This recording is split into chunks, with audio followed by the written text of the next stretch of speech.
Қазір Кока-коланы ішпейтін жан жоқ шығар. Қандай мейрам болсын, дастарханның төрінде тұратын бұл сусын туралы білесіз бе? Оның зиян екенін біле тұра алып жатамыз. Ал оны ішкеннен кейінгі ағзадағы өзгерістер туралы ойладыңыз ба? Кока-коланың құрамында бақандай 10 қасық қант болады. Ал бір стақан кола біздегі қанттың бір күндік нормасы. Енді соншама тәтті сусынды ішкенде біздің ағзамыз оны көтере алмай құсқысы келеді. Бірақ Кока-коланың құрамындағы фосфор қышқылы оны басады. Осылайша 10 минутта қант ағзаға сіңеді. 20 минуттан кейін қандағы инсулиннің мөлшері күрт артады. Бауыр қанға түскен қантты майға айналдыра бастайды. 40 минуттан кейін қант ағзаға толығымен сіңіп, көз қарашығы үлкейеді. Қанттың соншама көп болуынан бауыр қанға қантты бөле береді. Одан адамның қан қысымы көтеріледі. Осылайша адам өзін өте сергек сезінеді. 45 минуттан кейін мида рақат сезім тудыратын гормон бөлінеді. 1 сағаттан кейін Кока-кола қандағы аса қажетті элементтер кальций, магний, мырыш, натрийді суша шайып шығарады. Бұл сусын әлемге таралғаны соншалық, бұл газдалған сусынның дүние жүзінде секундына 8000 стақаны ішіледі екен. Кейінгі кезде аталған сусынның адам ағзасына келтіретін зияны туралы мамандар дабыл қаға бастады.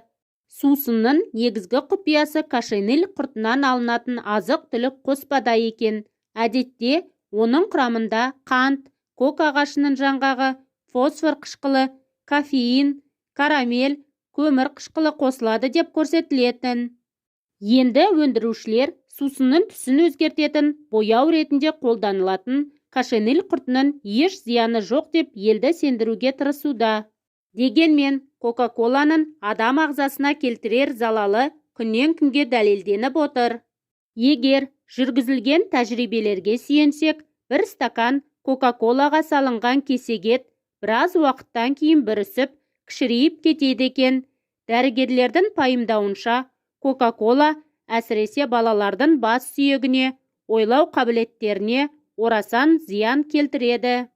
Жалпы, газдалған сусынды мөлшерден тыс пайдалану адам ағзасындағы кальций, темір секілді ең маңызды элементтерді жойып, өміріңізді 2 есеге қысқартады.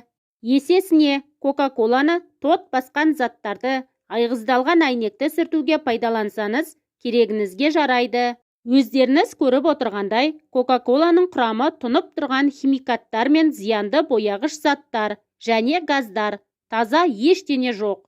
Дәрігер мамандар стаканға құйылған сусынға бауырды салғанда, бауырдың іріп-шіріп кететінін, созылмалы асқынып кететін аурудың пайда болуы осы сусындардың кесірінен болатынын алға тартады. Мінекей, сіз бен біз білмейтін сусынның астарында не жатыр? Денсаулыққа зияны көп, сондықтан оны ішпеген жөн. Көбіне газдалған сусындардан аулақ болыңыз дегім келеді. Денсаулығыңыз өз қолыңызда. Өздеріңіз біліп отырғандай, бұл сусынның құрамы химикаттар мен бояғыштардан тұрады. Дұрыс өнімдерді пайдаланайық. Жеп, ішіп жүрген дүниелерімізге мән берейік дегім келеді.